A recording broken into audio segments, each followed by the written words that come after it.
Chers élèves, bonjour. Je suis Djekos Kajime Patrice, professeur de français du secondaire.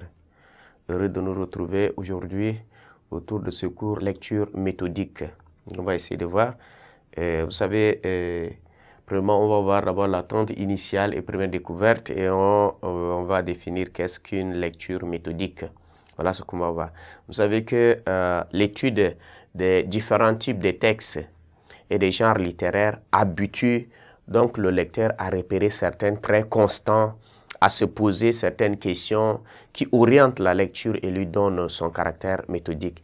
Et donc les fiches qu'on va suivre là va donc présenter des exemples de questionnements qui renvoient donc aux éléments propres au texte. Donc ils permettent donc de lancer la réflexion à chacun, de les adapter ensuite à la spécificité du texte concerné.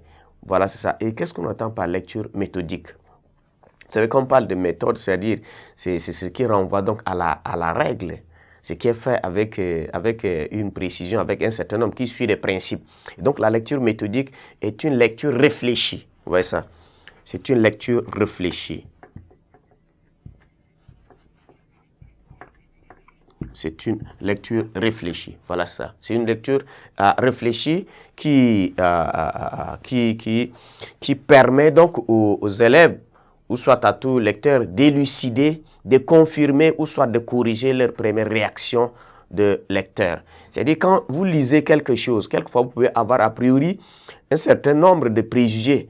Mais quand vous faites une lecture réfléchie, cela vous permet déjà de corriger les intentions premières que vous avez. Et donc, les différents types de textes, littéraires ou non, appellent des méthodes différentes de lecture qui s'élaborent au cours du travail même. Et donc, les exigences d'une lecture méthodique permettent donc de donner plus de rigueur et plus de force à ce que l'on nomme d'habitude explication. Voilà, c'est ça. Parce que quand on lit, c'est des intentions, c'est l'idée qui est couchée quelque part. Et l'auteur choisit un certain nombre de genres pour pouvoir écrire. Il y en a qui choisissent la poésie.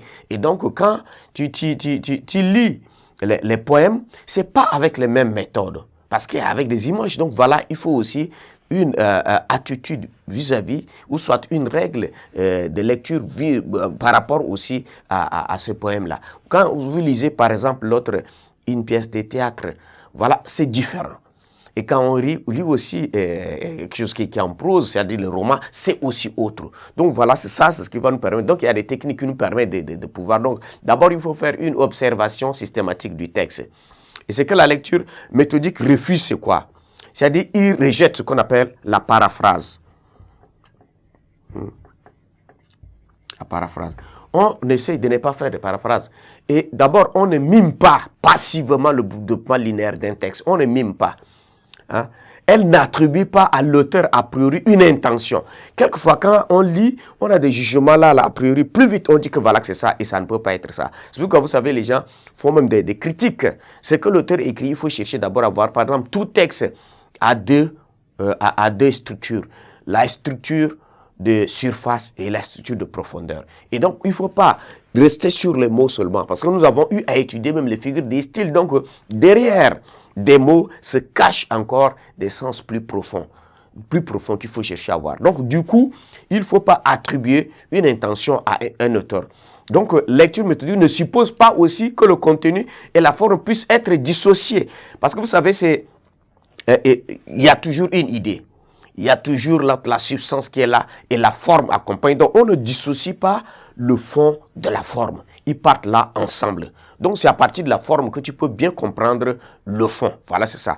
Et la lecture méthodique ne s'enferme pas dans des préjugés esthétiques.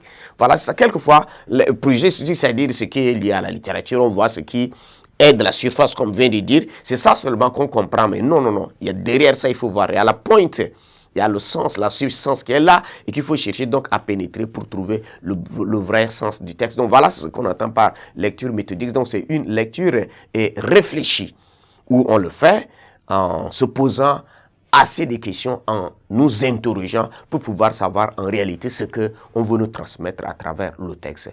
Merci de votre attention.